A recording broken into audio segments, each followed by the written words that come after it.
Our guest today for On the Course With has captured some of the most iconic moments throughout the history of our game.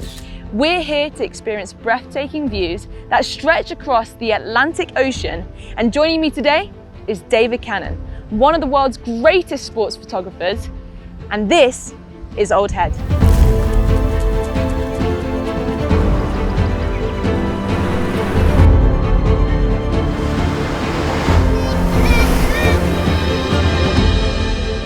This is sensational. This has got to be one of the most beautiful holes I have ever seen in my life. Yeah, I mean, I think you've got to really come to the edge here to look at the... Oh, I'm getting wobbly knees already. It's almost wobbly knees, but look at that.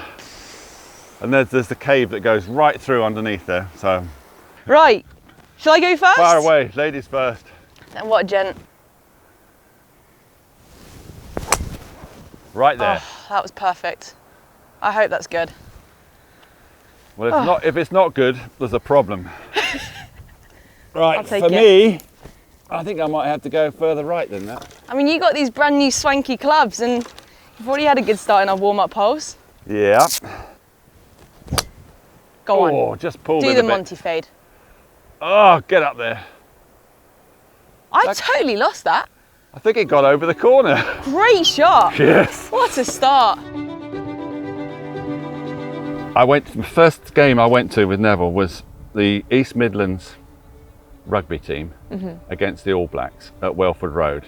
I walked into the ground and I had my camera, so proud of this camera, and I sat in the corner. He said, Dave, you sit down there, mind my bag while I run up and down the line doing the pictures.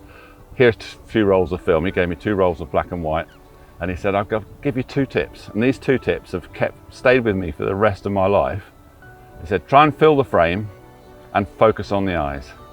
Right. And the focus on the eyes is the utterly critical thing about sports photography. Because the first thing that someone looks at when they open a page, your eyes are automatically drawn to the eyes of the subject. So that was an utterly critical tip. And I sat down this and I clicked away, manual, click, click, click, click.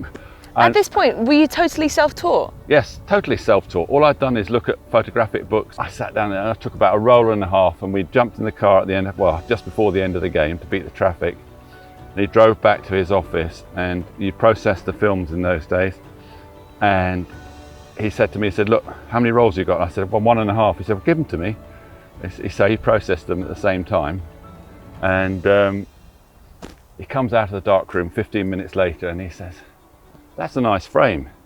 And I said, I know exactly what moment it is. And I knew exactly what moment. It's the moment that Les Cusworth, the scrum half, was trying to hook the ball out the back of the scrum. An enormous Dudley Mexted, I think it was, all black, coming on top of him like this. I said, I thought that was a nice picture. He said to me, I'm going to send this to the papers. And he phoned me up the next morning. He said, go and buy the Daily Express. So that was the start. There it was. And you know, it was like a complete and utter life-changing moment. Yeah. From that moment, all I wanted to do was take pictures. What a catalyst for an incredible career. Yeah, it was just... Well, you've got a tricky one coming here. And I've still got that negative. I found that negative not long ago. Did you? Yeah. That's exceptional. Well, turn that negative into a positive with this shot. Oh, hot off the too blocks. far right though. Exactly where you said, David. That'll be fine. I mean, this is totally the wrong thing to do, but... It's not. Once you're here, you know, it's your first time here, you've got to have a go for it. It's got to be done. Oh my gosh, I've just done it. You creamed it. That is exceptional. I'm going to take a bow for that. Oh, it's just got caught up on the edge. Shot of my life. Best day ever. Oh, how good. Early in my career, you know, I started peaking too early, really, because 1984 was an amazing summer for me. Yeah. Yeah, so obviously one of my amazing moment in my career was Seve's final putt at St Andrews in 1984, and that really set me off. How did you capture that moment on 18 though? I made a decision that was a good decision, but it was a gamble. Oh, I've done it again. Go on, soft, bounce right. Perfect. Whoa. Oh my gosh. You said it was a gamble, which is a bit of a cliffhanger for me, and we're literally on the edge of the cliff on this hole. Yeah. So. Well, I didn't go down the cliff, which was a miracle. So what was the gamble then? So the gamble was You know, people think that a great golf picture, celebration picture is going to be straight at the cameraman. Yeah. Well, I went for the background. Okay. Because one of the things I look for in my pictures is clean backgrounds. And there was one bit at the back of the green at St Andrew, the 18th green, and that grass at the back. The background was lovely, neutral. And anyway, you know, Seve over his putt. And if you watch the film of it, it takes a long time to go in the hole. Of course, yeah. Yeah, and he putts, and then he goes in, and you get that amazing sort of, I have to show you it because he gives us the first fist pump. It's woof, straight at the photographers, and I'm thinking, you know, a split second, think, what have I done? Anyway, then he suddenly stands there and he just turns around like that, and it's straight at me. And that lovely smiley one at the end of the sequence was almost a whole roll of film. To think that was in my third year as a professional photographer, I took that picture 40 years ago. Yeah. And it's still, and it always will be, one of the iconic pictures of the Open Championship. But so how many people were standing where you were standing? Well, there were about 3 or 4 other photographers, and the funny thing about it was, you know, I said I shot a whole roll of film on that sequence. Yeah. Well, I missed the bit where he hugged his caddy at the end because I'd run out of film. That's exceptional. Yeah, and that the nice frame like that came right at the end. It's amazing, because I've got another question for you, but I'm going to save it for later because... Well, I was going to say that. Can I just highlight, this is the best shot of my life. Can you appreciate how tight it is? Well, go on. All you've got to do now is chip it in for a 3. And then I'll give you that celebration. Seeing this as a bit of a bump and runner, release it like a putt. Yeah. Halfway up. I think that would do nicely. Go on. Go on, go on. Tickle. You had the line. See, it was nearly 54 might have run up there. And at least try.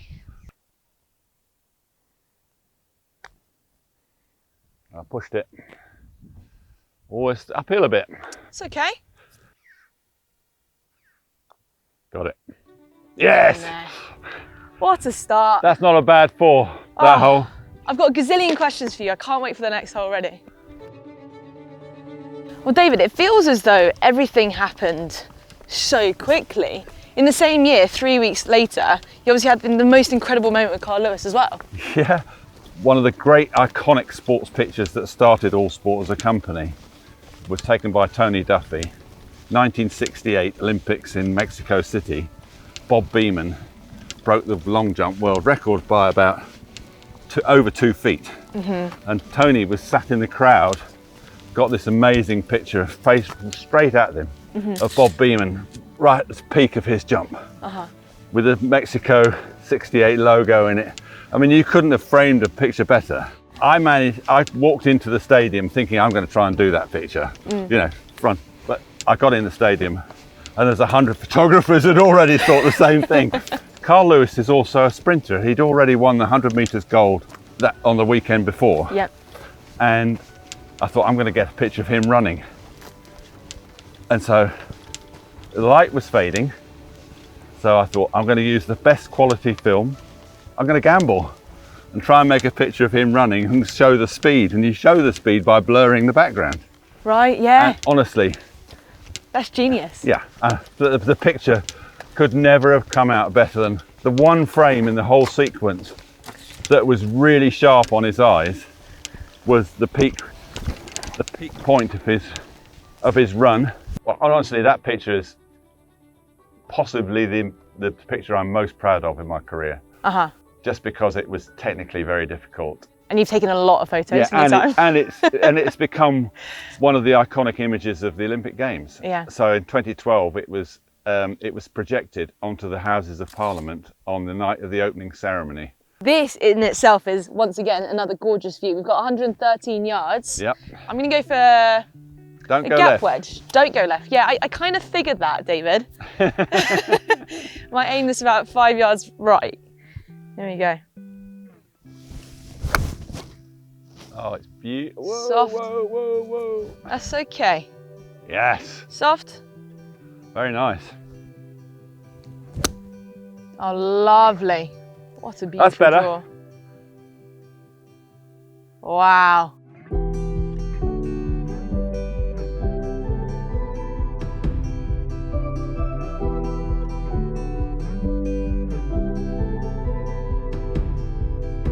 as golfers, you need to be pretty adaptable. Yeah. But as a photographer, it's the same sort of thing, especially when you're crossing over from one sport to another. Football's one of them, isn't it? Yeah, I think I was really lucky in that the early part of my career was almost exclusively football. I mean, I did golf tournaments, like the major tournaments, but football was day in, day out until 1990. It's the sport's so unpredictable. And if I was going to teach a junior or a young person coming into sports photography, I would really try to to learn football photography. It will stand you in good stead for any sport that you photograph. Well, David, I think we've got a little bit of time. Yeah. Just as we wait for that green to clear. But you have had some kind of spontaneous moments whilst capturing some of your best moments. 1990 World Cup. Paul Gascoigne kissing his shirt. You know, that picture's another great moment. That 1990 World Cup was possibly the best World Cup I did. I did 82, 86, 90, 96. Well, I did all the way to 2012. And Maradona, of course, was a big part of my football story in the 80s. And he was amazing to photograph. Amazing to photograph. Just beyond belief as a footballer. I know you've received the credit that you deserve, but you're not in the images. So to kind of gain the respect in this industry and space, I just think is a statement in itself. Like you said, let the photos do the talking. That's my whole thing, is that I don't really ever want to try and sell my pictures to people. I want the pictures to sell. Now we've got to let the golf do the talking this time. Yeah, exactly. Perfect. Let's see how far we've got. Right, we've got 190. If I could give you any sort of advice, I would say don't go right. Right, I need solid advice.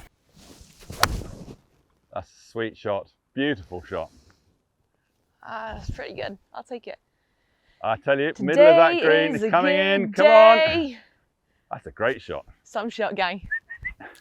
You're on form today. I told you, mentally, I've painted the picture. You got it right there. I feel inspired by you, David. Well, I'm going to hit a little 5-wood. Okay. Oh, fade. So near. That sand is sweet. It's absolutely rich. Kick right. Yes! Here it goes. Oh. Hey! That's the other way to do it. Well, that was great sweet. Shot. That was right in the middle for diddle. Great shot. I mean, within golf, you've really captured some incredible moments. Is there a kind of like a standout highlight of moments? There's lots, but I was lucky that I came into the great era of the European golfers in the 80s, when we had Seve obviously won the Open in 79, but that led into Faldo, Sandy Lyle, Bernhard Langer, Jose Maria Lazabal, Ian Woosnam. I mean, what a time to start your career in golf photography. But I think one of my real highlights was the 86 Masters.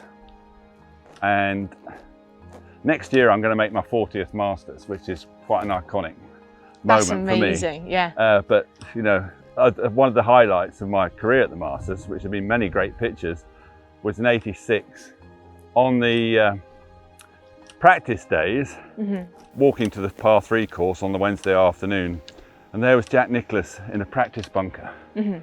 He was just flipping out these bunker shots, and a beautiful white sand in a navy jumper, and I just stood there and I shot off a whole roll of film on him playing these bunker shots, and in amongst those pictures was probably the best bunker shot I've ever taken in all my career.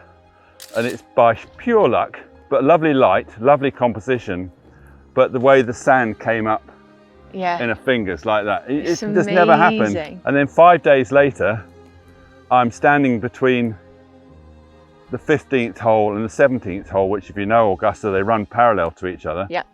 And Seve had just made eagle and was comfortably in the lead. But Jack at the same time had made eagle on 15 and birdie on 16 and was coming up 17. So what do? Seve's my hero. Yeah.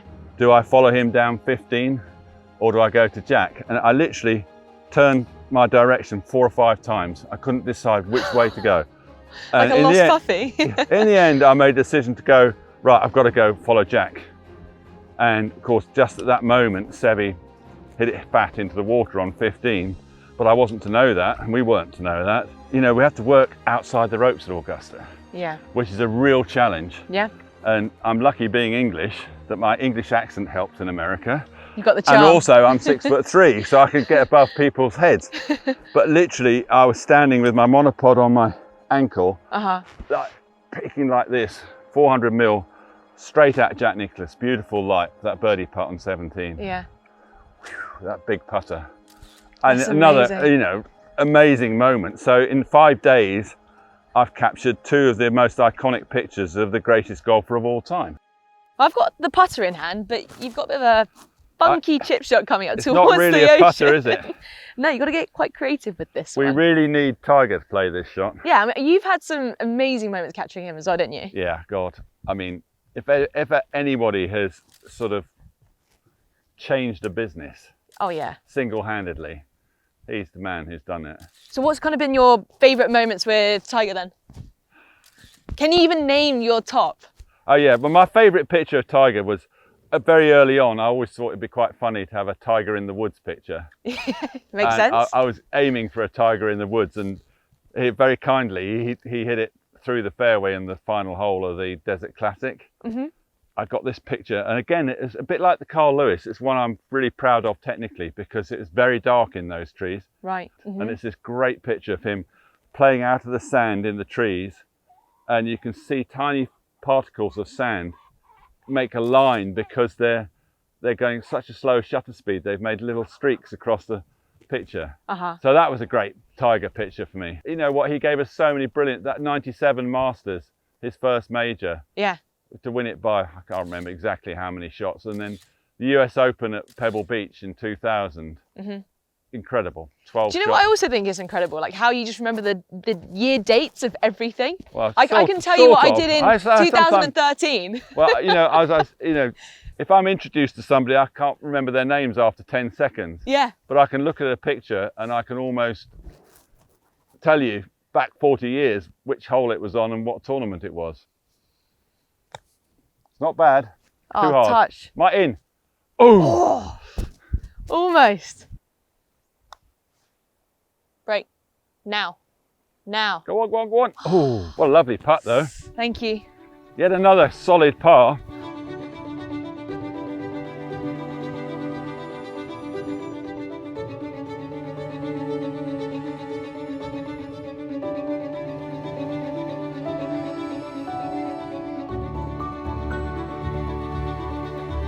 Wow, that, David, Yeah, that's an image, isn't it? yeah. I've actually got a little camera in my Well, get my it out. bag. I just want to take one very quick one. Ready?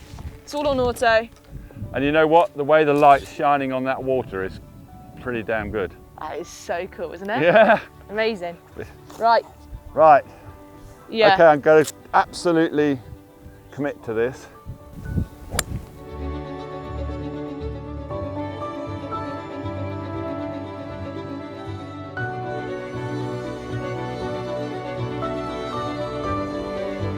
Do you have a favourite kind of course photography photo that really stands out for you, and why does it So, stand out for you? honestly, this place is pretty high on the list.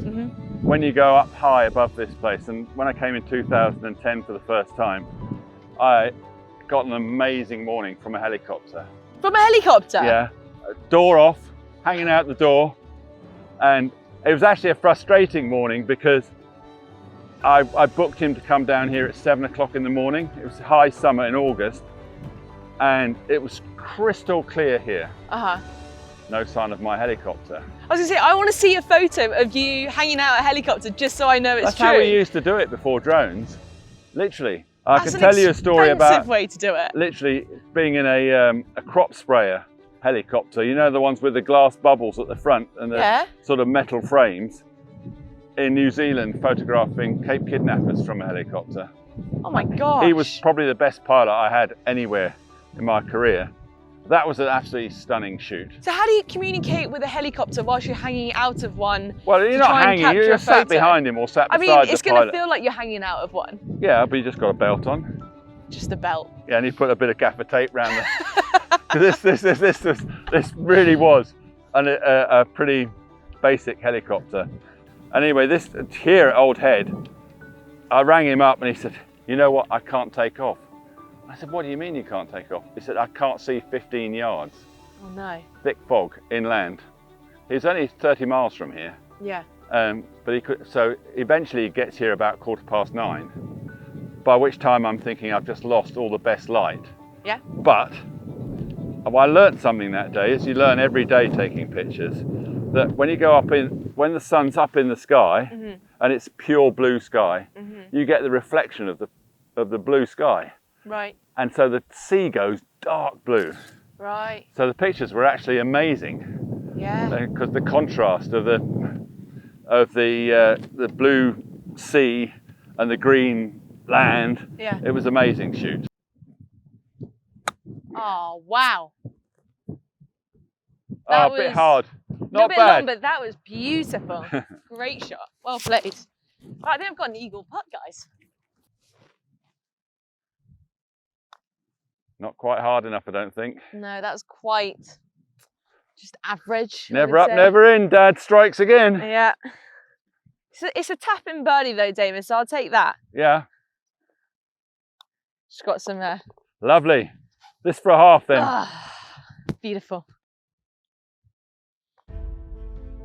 Go on. Oh, that was close. That would have been sensational.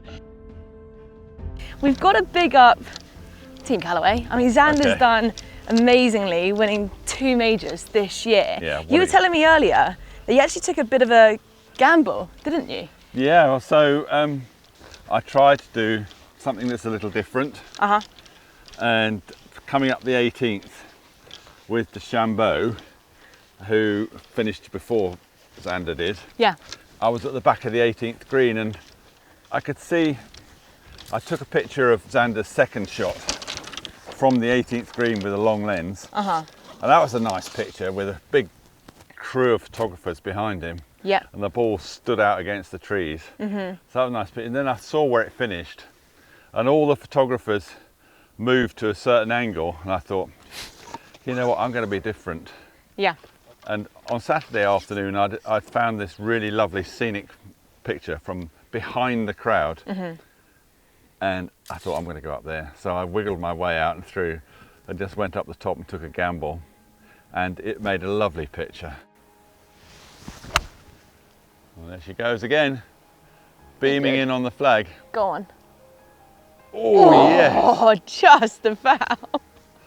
But it's I pretty think I good. just hold the finish, it ends up 20 yards short. That was okay. I don't know. Just about. It'll... Come on, beat that.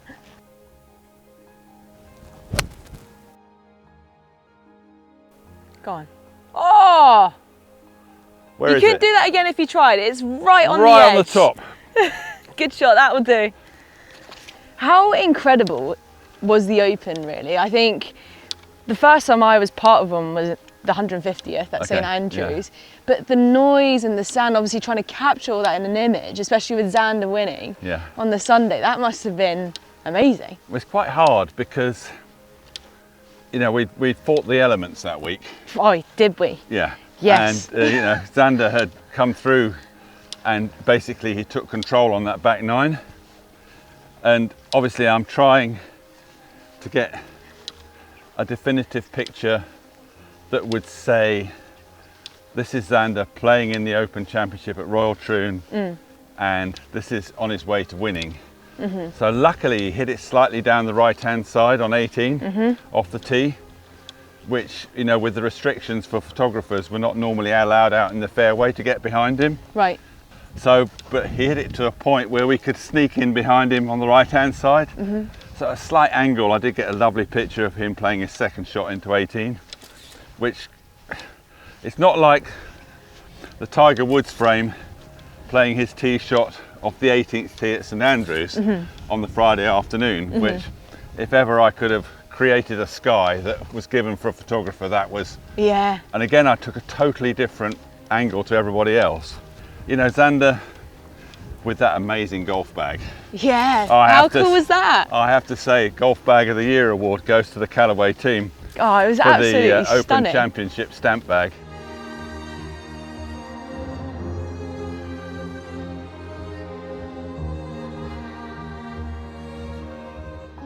Well, Inci, here's a very, very special hole to me, and on the tee is my best friend and a very, very, very special person in life, which is great to see. Can you possibly imagine a better fourth hole anywhere in the world? No. I feel a bit kind of, I don't know why, I just feel a bit, I don't know if emotional is the right word, just seeing Nick over here. Yeah, I know. With this amazing backdrop, just feels so special right now. Yeah, well, we'll go over and have a quick chat with Nick, and as you see, he's standing very proudly by one of the special tee markers that Nick has commissioned to be placed on various fourth holes, probably, well, hopefully in the end up to 400 the best golf courses in the world. And they mean a lot to us, and Nick will tell you basically what it's all about. But yeah, I mean, how do you guys even know each other? You said best friends forever, right? Yeah, best friends for a long, long time. It started in the late 80s when Nick arrived at our office in Allsport. Instant friendship. Nick, this is pretty amazing, isn't it? It's amazing for lots of reasons, absolutely. Great friend, obviously, standing on probably my favourite hole in golf, certainly the most dramatic and most spectacular. And as David has mentioned, there's a special marker on the fourth tee, and there's a very special flag flying on the fourth green. It's flying in honour of cancer fighters worldwide, and that is what Global Golf for Cancer is about. Why is 4 so significant? Okay, well, it's nothing to do with the fact I've had cancer 4 times. It is because 4 is a special number in cancer. People talk about 4 stages of cancer. 1 in 4 people will indirectly be affected by cancer in their lifetime. 4 million people, for instance, in the UK have cancer. 4 is a big number in golf as well. You know, we talk about 4 balls, foursomes, we shout 4. We even shout 4 indeed. David more often than me. But, no, it's a special number in golf, special number in cancer, and the campaign is Global Golf for Cancer, and that's why a special flag is flying, as I say, in honour of cancer fighters worldwide. And by cancer fighters I mean those suffering from cancer and those wonderful organisations all around the world that are fighting cancer. So that flag has flown on 6 continents, all around the world, and of course with the lighthouse behind the fourth green, that kind of, I think, amplifies the message that it's a beacon of hope, and so the golf community can make a big difference in fighting cancer. You've known each other for such a long time, right? And last night we were very fortunate to have dinner all together here at the clubhouse, and I could almost see the way David looks at you and the way he kind of cares for you. I mean it, but what sort of support and friend has David been in your life? Well, apart from friends for 35 years, I mean, when the campaign started, I think it's fair to say that the friendship went up a level. I made David a director of Global Golf for Cancer, the campaign, but the support he's given, I mean, if I told you I've done 4 walks, which are all about story creating. So walking, for instance, from Ballyliffin in the far north of Ireland, right down to Old Head here, finishing on the fourth green, a walk of 2,000 kilometres. David would be at the beginning of every walk, at the end of every walk. It was the same in Scotland when we went from Turnberry to Dornoch. David was at Turnberry, David was at Dornoch. He wasn't carrying my bag, of course. But when you're going through battling cancer, as unfortunate as I've said, I've had to do 4 times, when friends step up to the plate, that does mean a lot, and he's just steps up in so many ways. It's not just to support with the walks, it's the whole campaign. Without him, his support, this wouldn't happen. I go back to the day he finished his walk in Ireland. It was a misty, foggy morning, a classic Old Head dreek. You couldn't see anything, and we stood on this tee. Honestly, you couldn't see 50 yards. Yeah. And we walked down in the fog, and we played second shots to the green, and I'm on the top of the ground behind the flag, and literally as we're stood up there, the sun came out, the fog sort of drifted back, and I think it's almost spiritual, but you know, it's that sort of thing that you remember for the whole of your life. Yeah. And It was a magical moment at a magical place. I mean, Yeah. it really was. And he just finished 2,000 kilometres carrying a golf bag, playing the 4th hole on all the golf courses on the Wild Atlantic Way.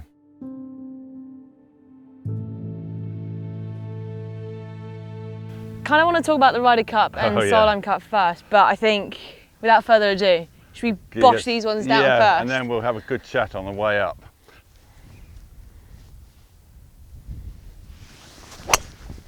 Ooh, Bosh. that should be good. I think that's good. I think that's perfection. Yet again. I've not heard that before. Thank you. Oh, great shot. Oh, that could be So too far nice. left. That's an incredible flight. The Ryder Cup lights up the golfing, you know, every 2 years. Of course it does, yeah. Yeah, It's and incredible. It's an amazing event, and it's astonishing how Europe have really dominated since '85. Hmm. I mean, the pressure's on, eh? Yeah, I mean that was a great moment for me. Was Sam Torrance holding that putt on 18? Oh, wow. That'll do. Another incredible player, Annika Sorenstam, greatest Yeah. of all time in the women's game, for Yeah. sure. I mean, how cool is that, being kind of capturing her moments throughout the Her history career. of Solheim Cups? Well, Yeah. all the way through her career, and yeah, I mean, I've got so many memories of Annika, but I suppose the strong one from Barca back in Sweden, again in her home country, and she held a putt and she's really celebrating the old Odyssey putter going to the 4. And yeah, there's other memories when she was captain, and she sort of like gets really emotionally involved. All players get emotionally involved, Ryder Cup, Solheim Cup, but she was on the first tee and she's got this Swedish Viking hat on It's so cool. with, you know, yellow and blue pigtails. We couldn't pull that off. Yeah, you girls can. You've been to 21 Ryder Cups. Yeah. You've worked at 19. Yeah. There must be a standout highlight, no? I mean, one of your iconic images is Oh, Seve and Ollie. Seve and Ollie. Yeah.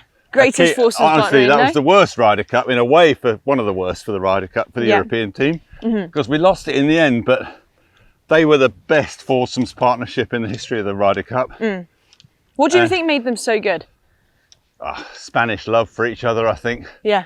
You know, I think Ollie will have grown up with Seve as his absolute idol, and just the way he jumped on Seve's shoulder, it's incredible. It's so cool. Yeah, on that, and it's, you know, every time I look at that picture, I think back to that moment. So I was just walking down, I think it was the 2nd or the 3rd hole at Kiowa Island, and they were desperately trying to see where the second shot had finished, and they did it twice. This is a new green here as well, which is really interesting, because the green used to be probably just about where we are now. Did you say that you couldn't see the lighthouse ruins We before? couldn't really see them, it's all in jungle up there. It's the most amazing thing, actually, walking through that, and also when you're walking to 7, Yeah. just kind of gliding through They've done in really between. well. They made so many lovely changes, but this is a great one. All right, let's finish on a high, David. Yeah. Yeah, lovely. Gorgeous shot. That That's might good. be quite close. That could be very close. Just to end on a high, it'll be amazing to know what your top 3 photos would be. Well, my 3 absolute favourite golf pictures, it's such a hard question. But number 1, without a shadow of doubt, Seve on the 18th green at St Andrews in '84. Number 2, and I could be accused of being very biased here, but it's another Seve picture from the Open Championship at Royal Lytham Yeah, in 1988, in the green trousers and the navy top, yeah, hitting that long iron into 15. yeah. With the knees breaking. Yeah, absolutely amazing moment. And then I think I'm going to have to go for Jack Nicklaus Bunker shot. bunker shot. Yeah, I think you've summed that up beautifully. yeah. David, it's been an absolute pleasure. Oh. Thank you so much for your time. Yeah. What a glorious day. Yeah. What a beautiful venue. Yeah. Should we hold out and play a few more holes? Yeah, why not? Come on.